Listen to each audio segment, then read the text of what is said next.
So this is our seventh session for this cohort, and again, I want to say I am proud of everybody that has been along this journey with us. It can be easy to sacrifice your weekend evenings to partake in building your knowledge in something that maybe you're passionate about or you are looking to be passionate about. It's very commendable, and we see you and we acknowledge your hard work as individuals.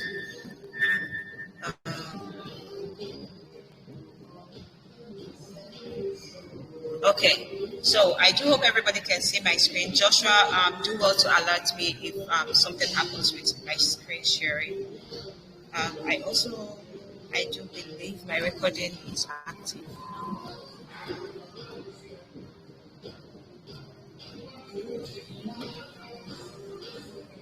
Okay, yeah, it is. Okay, so today the topic is prioritization techniques and product backlog.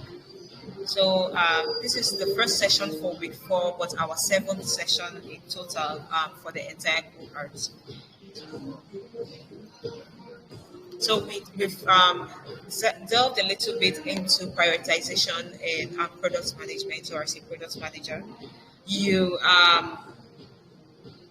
the decision to go ahead with a feature or go ahead with a particular design or to choose from many options and make a decision on options that you have, making choices and making decisions or tight decisions lies in the hands of the product manager, because the responsibility for the product falls on you. If there is a concern with the progress of the product, if there is a concern with the whys and the hows of the product that you are building, it falls on the product owner, who is usually the product manager. So which is why prioritization and understanding the resources that you have at your disposal as a product manager in product team becomes the responsibility of the product manager. And then we talked about product backlog. So as a product manager, you usually use this project management what you call them, tools. For example, Jira, where you have to organize your future tasks from what you have to do. And the backlog is just where you place your responsibilities or tasks that you want, not you in particular, the responsibilities of the product team or tasks of the product team. And usually from this backlog, you're able to create what do you call that? You're able to create tickets for each person and assign it to each person, right? So your backlog is just where you go to pick up tasks to discuss and work on. So it helps you stay organized, and it helps you remember what comes next in your long list of to do. Like basically, in product management, your backlog is your to do list, but you usually set them in range of priorities. You don't just scatter them around. You organize them in such a way that you prioritize list of what you need to do, what you need to do next, or what you need to do for the present sprint or the next sprint. Either way, it's a list of tasks to be accomplished. Introduction to prioritization frameworks is something we'll be discussing.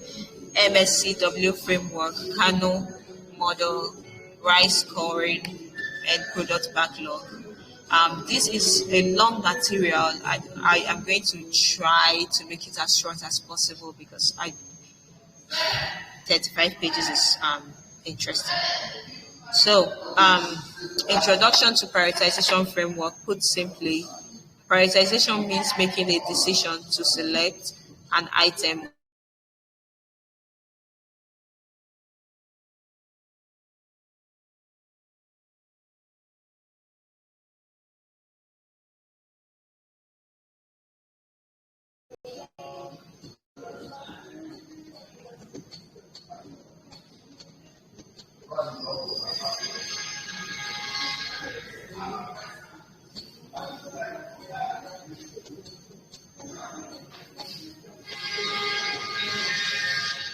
Okay, so the decision on what item is more important than the rest, or what item is the most important, is something that a product manager has to decide on and arrange their backlog accordingly. The concept of prioritization is originally a major concept in agile project management that has spilled into software development.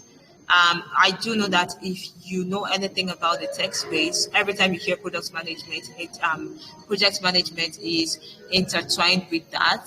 And a lot of the tools we use for product management are project management tools, right? They help you stay organized, like I mentioned before.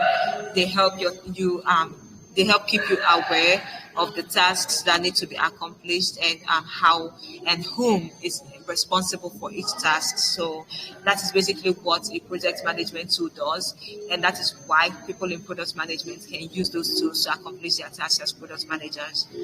Um, and some of those tools are Confluence tools. Under the Confluence, we have Trello, we have Jira, and you will find that you usually have, from backlog, you have tickets, and the tickets can be assigned to different people, and it just makes your work really easier than trying to having different notes, like different sticky notes where you write out or type out who is responsible for what, and you have to keep going back to that. But with these tools, they just present it to you in such a simple format that one look at it during a stand-up meeting or an update meeting, a general meeting, you're able to give information real quick and real self-explanatory. In product management, prioritization framework refers to the framework that help the product team prioritize the best features that will help them realize customer value in the shortest time possible. Okay. So it's saying here that prioritization framework refers to frameworks, or they are mapped out frameworks that would help the product team make better priorities of their features, choose better when it comes to prioritization, to be able to achieve customer value or realize customer value in the shortest time possible. Remember that when you're building a product, what is the most important is that you build a functional product in the shortest period of time that you can afford to do that. So your goal, if that is your goal, then prioritization becomes very important, because we continue to run around in circles and continue to touch on different responsibilities and tasks, and not have planned out prioritization of your tasks, then you would struggle with time management, which is very important in product management. So what prioritization does for you is that it conquers the problem or concerns of time management. And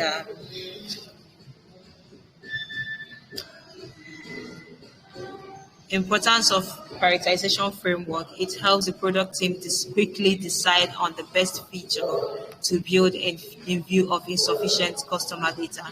So in a situation where you have, remember how I mentioned that for your prioritization, you need to really consider the resources you have available to you.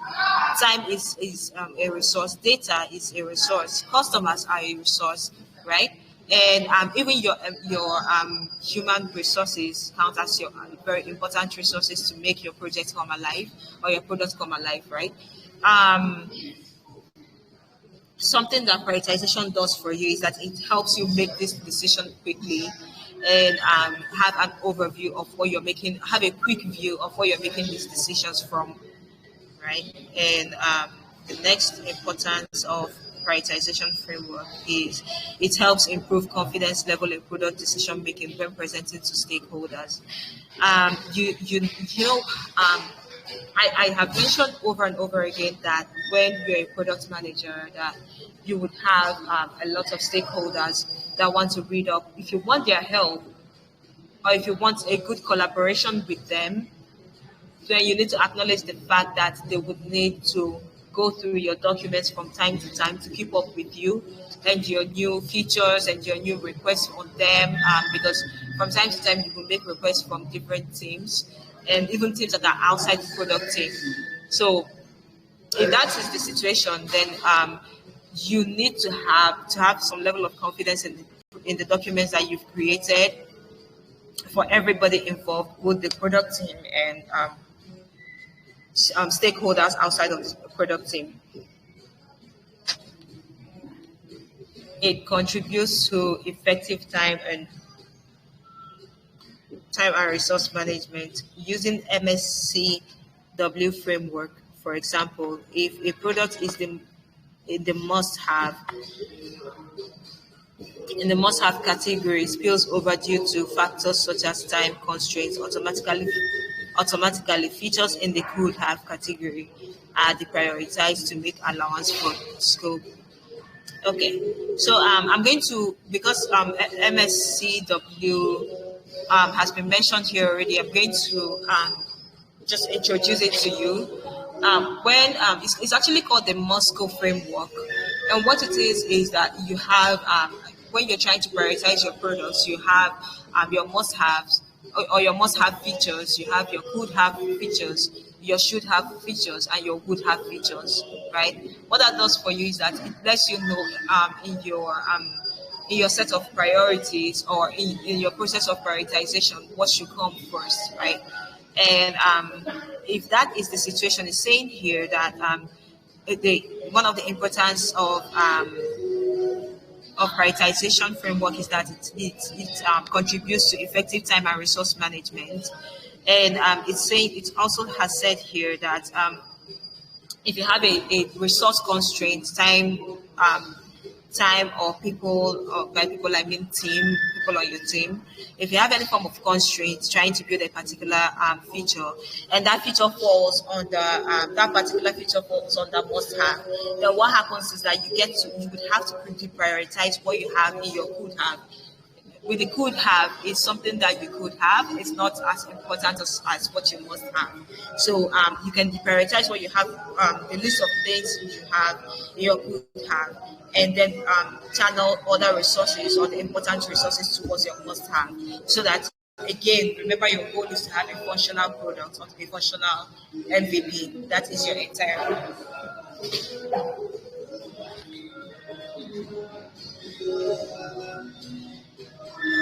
It says here, hence utilizing prioritization frameworks to triage features help the product team have a bird's eye view of which features will be impacted and how to manage time and resources. Okay, this just emphasizes more what we just spoke about. And it says here that having a prioritization framework that you work with helps you have a clearer picture, eagle's eye kind of view of everything that should be on your on your to-do list, and the best way to prioritize them, or which of them should come before the other. And that's an advantage you get. You save time and you save resources by doing that.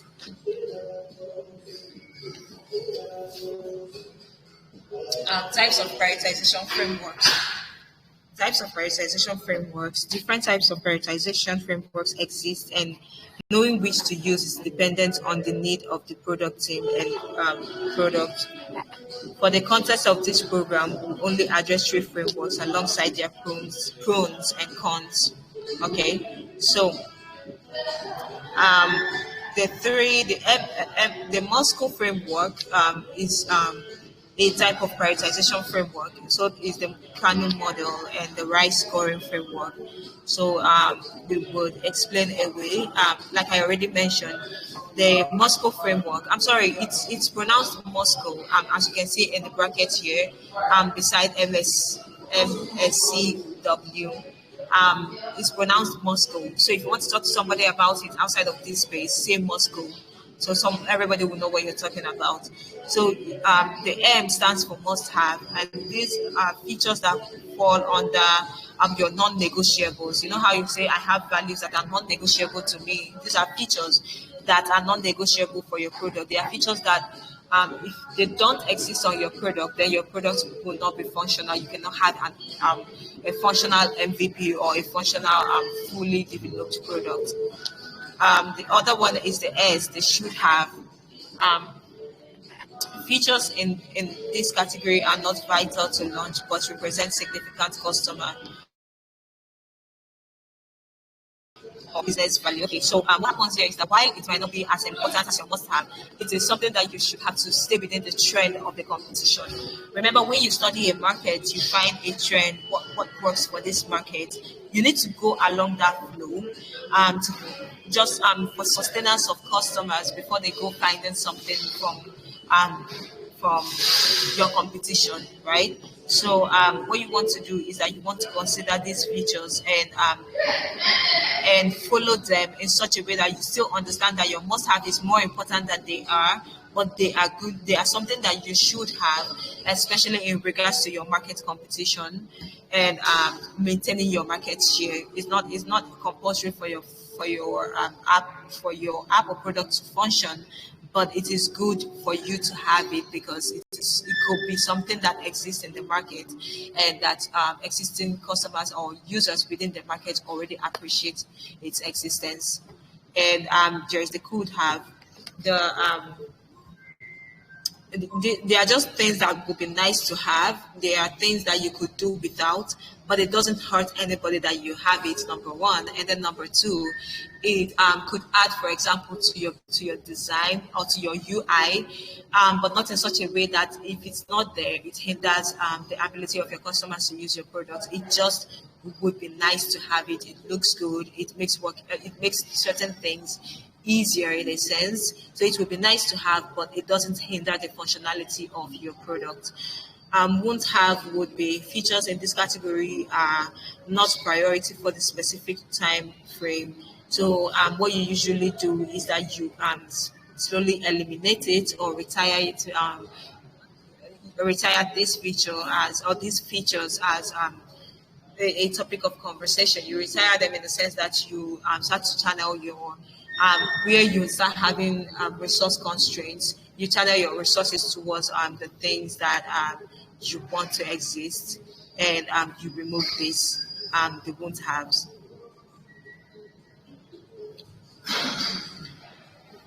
Must have products or features in this category refer to features that a product cannot do without, like we mentioned. Asking the following questions can help you determine whether a feature belongs in this category. Number one question will be what will happen if this initiative is not included in the specific launch? Okay.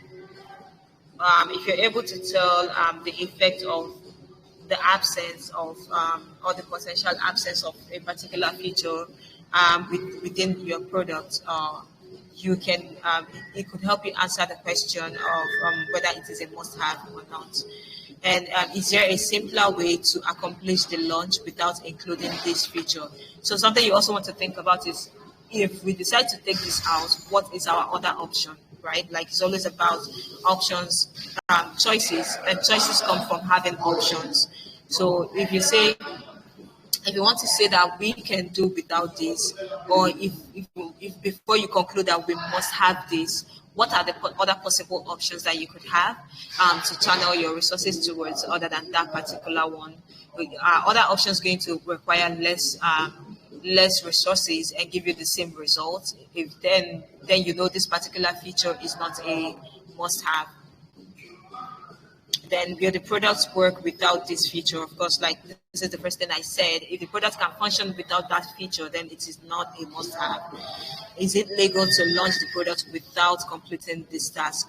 For example, within the fintech space, when you gather data and or when you're trying to gather data, you need to give your users the option to say yes or no, while they are onboarding with you or onboarding on your app.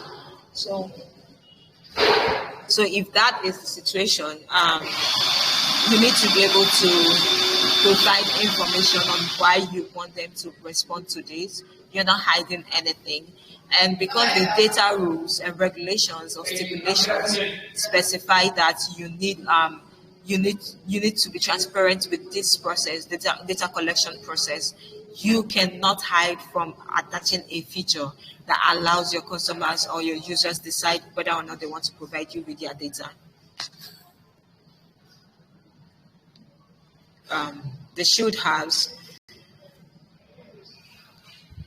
The features in this category can be scheduled to launch after the initial iteration of a product has gone live.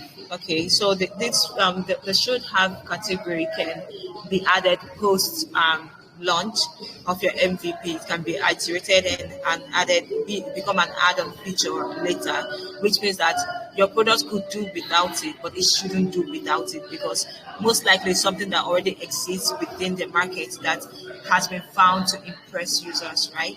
So even though they can function, the app or your product can function without it,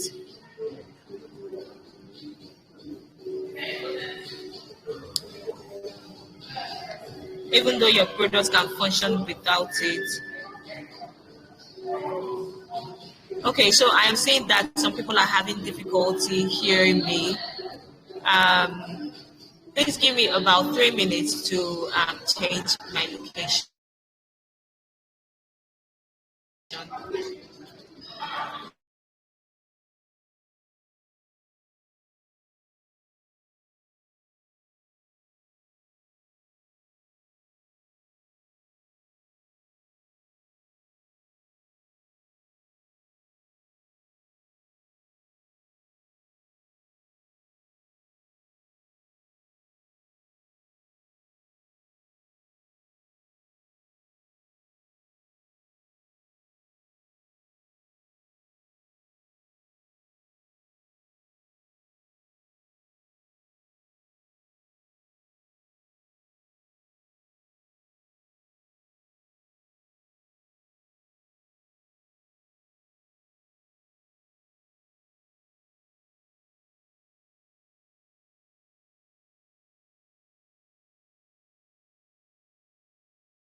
Okay, everyone. Sorry about that.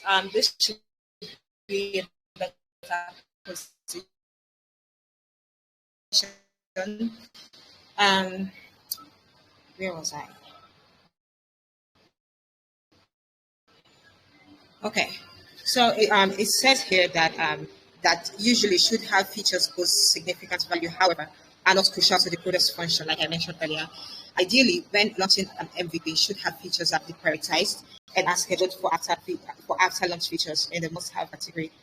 For after for after features in the must-have category has gone live. So remember what I said that if you have a resource constraint, which is something that is most likely to happen, then you have to prioritize your must-have features before your should have. So that you have to understand that even though your should have features are good, they are not they are not extremely important, or they are not something that your app cannot do without or cannot survive without. Um, Your could have features are nice to have, and when compared to should haves, have they have lesser impact on the product outcome.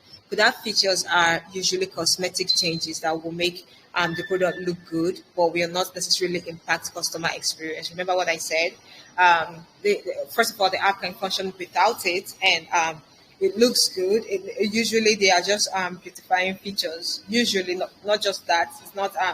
It's not limited to just that, but usually they are just beautifying features that are good, or that will make your app look good, or look industry beautiful or something like that. But in the real scale of things, they don't have any effect on customer experience. So they might be good for your UI, for the UI, or for the UI experience of your customers. But it doesn't add or remove from the functionality of the product. Then the won't have is placing Placing product tasks or features in this category helps the team avoid scope creep as there is clear expectations of what to prioritize or deprioritize in the specific product releases. So these are just some features that you don't want to deal with. You don't think they are necessary. They were considered, most likely the reason it even comes up is that it was considered in the earlier stage of your development, but now you do not think they they come anywhere when it comes to your scaling or your prioritization. They add no value to you or your product, so you just leave them aside. The pros and cons of MSCW or Moscow framework. An advantage of the Moscow framework is that it provides a simplified approach to decision making. Oh,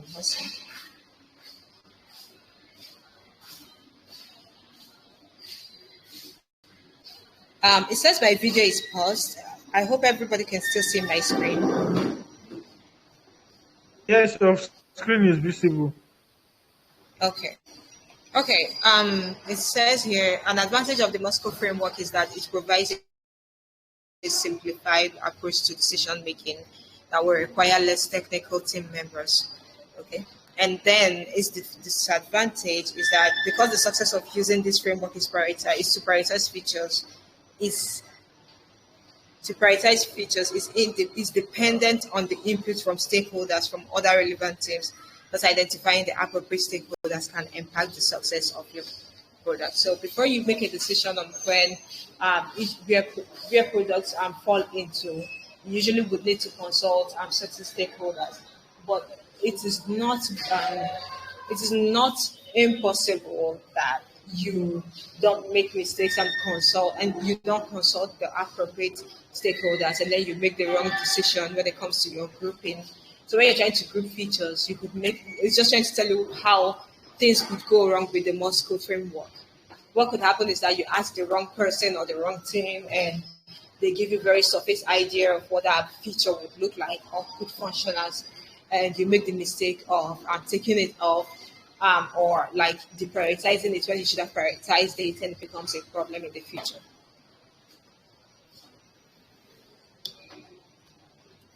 Best practices involved in the Moscow framework. It is best to use the framework alongside another ranking methodology such as Kano model, which we'll be discussing soon.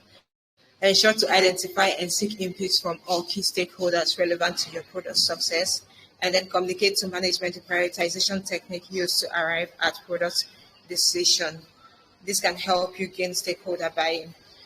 Remember, with most of your stakeholders, you want to keep them interested in your process and you want to keep them following through with your process. You don't want to have new decisions and they are surprised and don't know how to follow up, especially in their role as stakeholders, don't know how to catch up with you.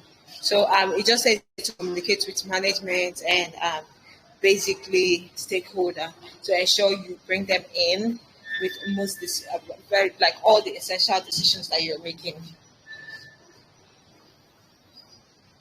So this is the Kano model. So it says here it is pronounced Kano.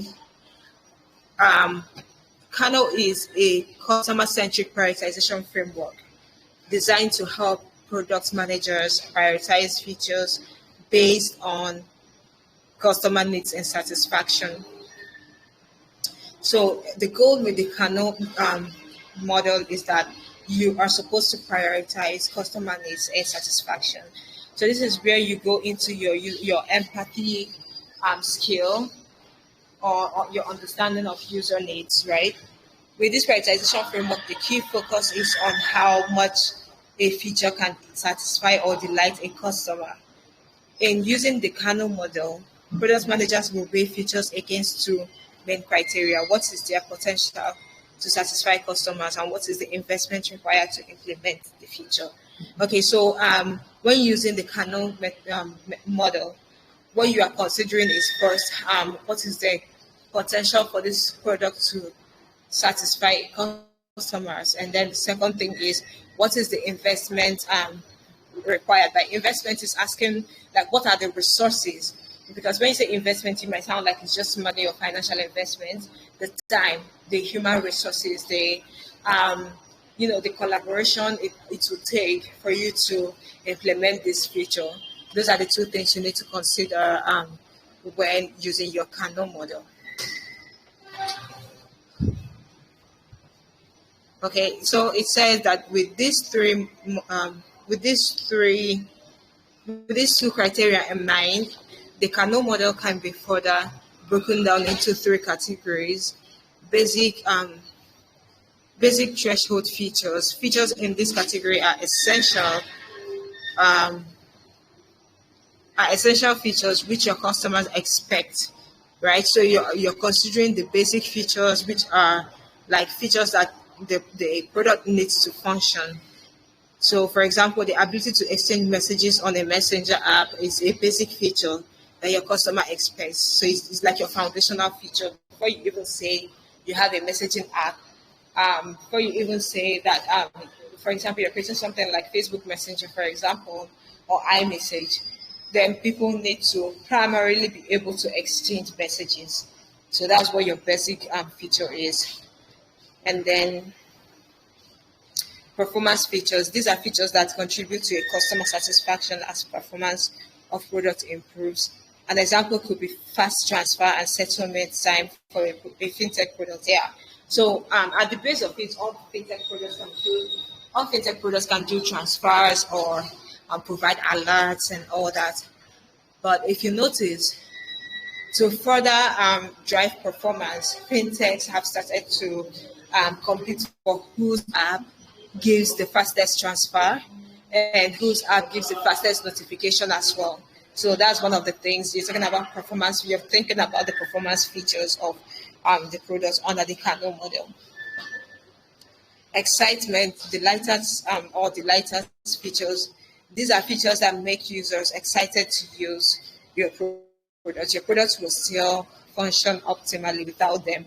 However, including them can help improve customer loyalty. Oh, I think this is also similar to your could haves, right? Because your could haves, you can do without them, but you could do without them, but they would be nice to have them. Um, they would be nice to have them because they could beautify your products or create more excitement for the products. So that is your excitement features. Because the Kano model is a customer-centric approach that places emphasis on customer needs and satisfaction. Using this prioritization framework can help your product teams ensure that they are building products customers will surely find valuable or delight in. So it's telling you what the pro for the Kano model is. It's just saying that because it's a customer-centric approach that places emphasis on the needs of your customers and your user needs, is saying that using it for your prioritization framework can ensure that you're building a product that your customers will find valuable and useful to them and that they can take delight in them. However, these products, and this is for the model. However, this approach can lead to subjective decision making since emphasis is on the product team, on what the product team would perceive customer satisfaction to be. Now, remember, because I have mentioned over and over again that a lot of the things you do with product management is subjective. Just like the conversation we had about the assignment, where someone was defending why they thought that their customers fell into a particular category. A lot of things you would do a lot of things you will do with product management is a subjective decision, right?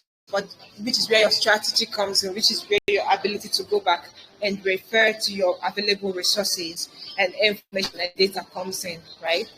And it's saying here that the fact that the decision you make with Kano model is quite subjective to a very large extent, it could become a problem, and a wrong decision could be made.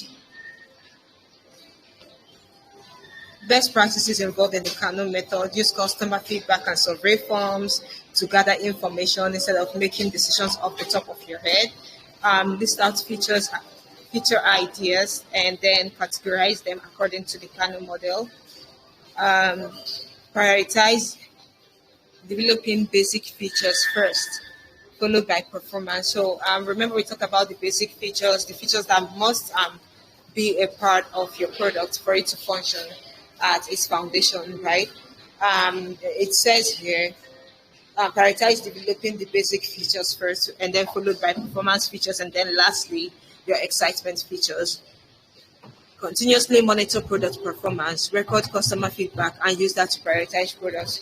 You need to remember that the way you prioritize for whatever model you use will change over time, right? What might be a must-have might not be a must-have tomorrow. What might be, especially with industry changes and all that, um, what might be um, what might be an excitement feature might not be an excitement feature tomorrow. It might become a necessity. It might become one of your foundational or your foundational what do you call it feature. So you need to go with the tide. And the only way you can do this is by monitoring your products within the market that exists from time to time. So we mentioned earlier that it is best to practice to combine the Moscow framework with the Kano framework. A way to do this is to first categorize features using the Moscow framework, and then apply Kano model Moscow each Moscow category to further refine prioritization. Features in the must-have category must align with the Kano model's basic threshold. Remember how I just drew a connection between the Moscow and the Kano, and before we even got here. So it says here that features in the must-have category must align with the Kano model's basic threshold or basic or threshold category. Should have and could have features must align with either performance or excitement features, while won't have features will not fall under any category within the Kano model. So the RISE framework. RISE is an acronym for reach, impact, confidence, and effort. A scoring model is used to determine feature priority based on its reach, its impact, its confidence percentage, or effort estimation. This prioritization framework was developed by the Intercom team as a model to improve their their own internal their own internal decision making process. Using the right scoring model involves determining the numeric value of each of these four factors and using a formula to combine and quantify them. So we have here for the reach, determining reach involves estimating how many people will use your product or perform a specific action measured against a specific timeline. You can decide that reach will refer to the number of sign-ups in the first half or number free trial sign-ups in a quarter of customer transactions per month. Let's use an example to explain it. If, for example, you estimate that your products will get about 5,000 users in the first 6 months, your reach score will be 5,000 users. If you say something like that, your products will reach about 13,000 patients, right? Your healthcare products would have about 13,000 patients sign up with you. Then 13,000 is your reach number. Impact refers to how users will be affected by your product or features. You could either set a quantitative goal, such as number of new sign-ups you will have on a product, or a qualitative goal, such as increasing customer satisfaction. So you could grade it by the way that the Intercom team developed a 5-tier scoring system for it. Um, for estimating impact, you have the three: massive impact, the two; high impact, the one; medium impact. So it goes from highest to lowest, highest being the massive impact, scoring it at 3. The next is the high impact, scoring it at 2; medium impact, scoring it at 1; 0.5 is a low impact, and 0.25 is a minimal impact. Then for your confidence, a confidence percentage represents how confident a team feels about an assessment. to of reach and impact. Okay, so this is just about how confident you are in the assessment of your reach and impact for your product. If a team has data backing their risk scoring,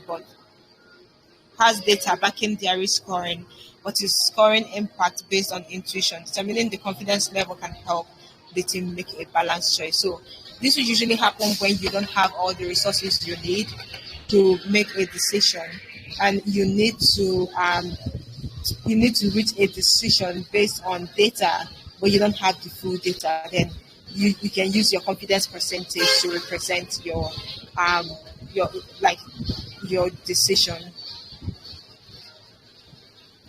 As with Impact, the Intercom team also developed a tiered system for assessing confidence level. 100% is high confidence for the confidence level. So this is now different from the way that they assess the other, they assess the impact that we spoke about. So for your confidence level, you have 100% for your high confidence in data, 80% is the moderate confidence, and then 50% is a low confidence in data. The confidence score takes into account how confident the team is about their product data, collated, or even a lack of it. For example, a product team making impact estimates based on gut feeling, which is lack of data basically, but has data backing reach and effort estimates, will have an 80% confidence level. Do you understand? I do hope you guys get that your confidence level is a combination of your how you got to your impact decision, right? Um, yeah, how you got to your impact decision, and then you compare that to your effort estimates as well. That's how you get to your level of confidence. So effort will need input from every member of the product team relevant to the development of the product to gauge effort level. Consider reach, impact, and confidence to be benefits of product, while effort is the cost of developing this product.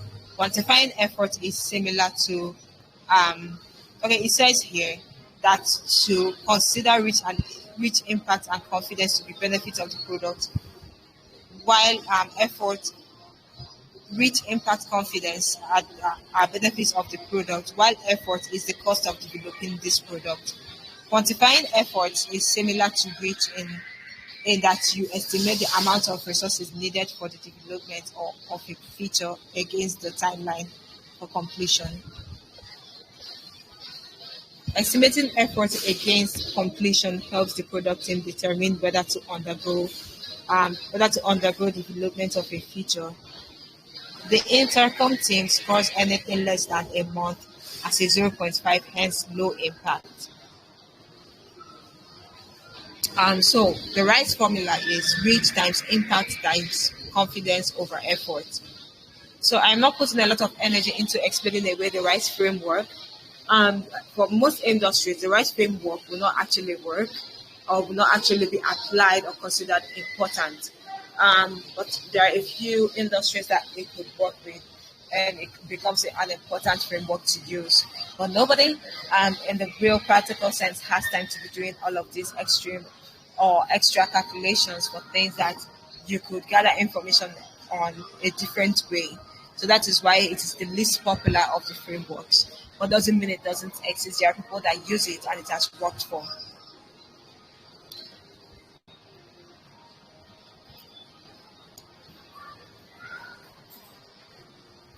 Okay, let's talk about the product backlog. Your backlog is a prioritized list of features that communicates what's next on the product team's to-do list. Like I mentioned earlier, it's not just a list that you just leave laying around. It's a list that has been prioritized. So you've listed things or to do tasks based on their priority or their perceived priority at the time. Product activities such as bug fixes, product enhancements, new features, and user story belong on the backlog. The item in the product backlog breaks down roadmap activities into smaller tasks. Yes. Remember our roadmap where you write out the tasks that has been accomplished and who, um, what team would accomplish it. What your backlog does is that it breaks down the roadmap activities into smaller tasks, and then it also associates it with or compares it with the progress. There is like a progress by the side, and then to whom it was assigned, and then the category of the task as well.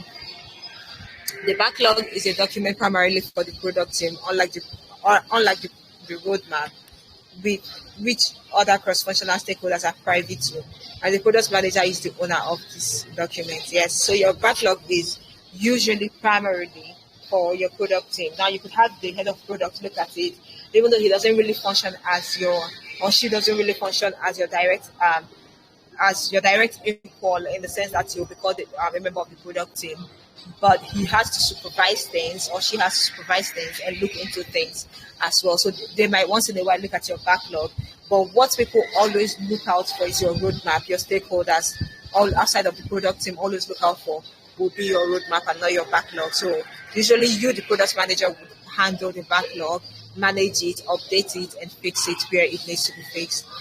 So the backlog is a fluid document in that it should be updated as often as changes to the product happens. Like I just mentioned, you can fix it up, you can update it, you can edit it, or whatever it is that might be needed.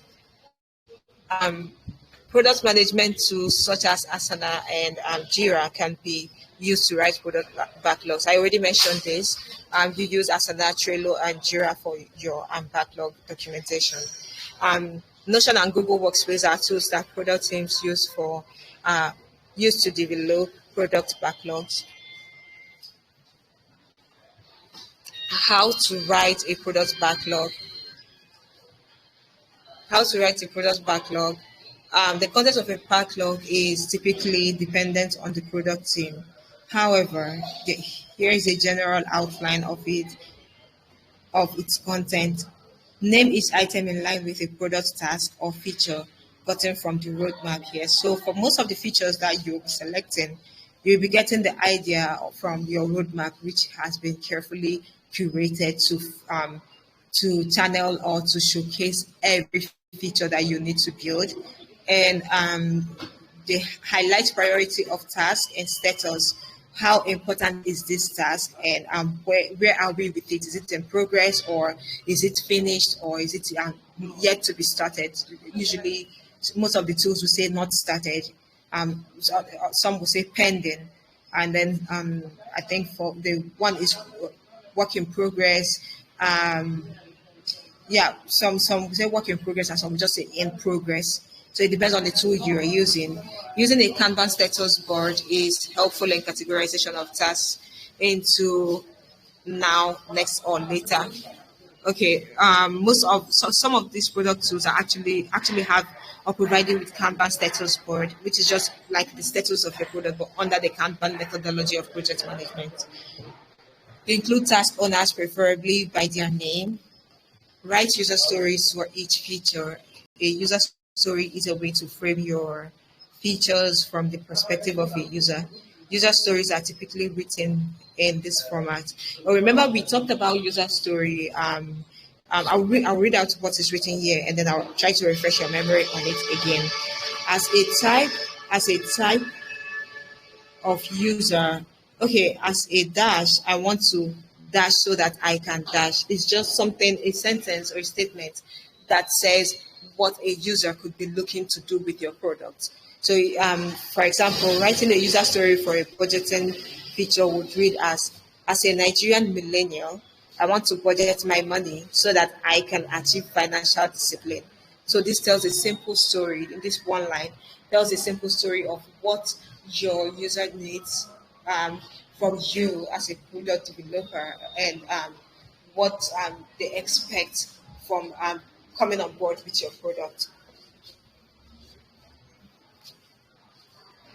In addition to the PRD and the roadmap, the product backlog is another document that is primarily owned by the product manager. Okay, so um, the all product documentations are created most times by the product manager and owned by them.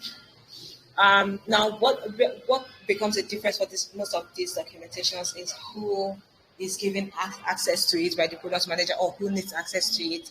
Most times, there are product documentations that other teams can look at because they need to. So, for example, it's the PRD and the roadmap, right? The product backlog, however, is usually only accessible to the members of the product team, right? The people that their names would appear on the tasks, right? Or people that their teams appear on the tasks. So for their reference purposes and for them to keep up with what you assign them to do, they need access to it. But at the end of the day, the product manager manages these documents because they created the document, and it is important to the accomplishing their tasks as product managers, right? This brings us to the end of our slides. So let me do a refresh before we leave.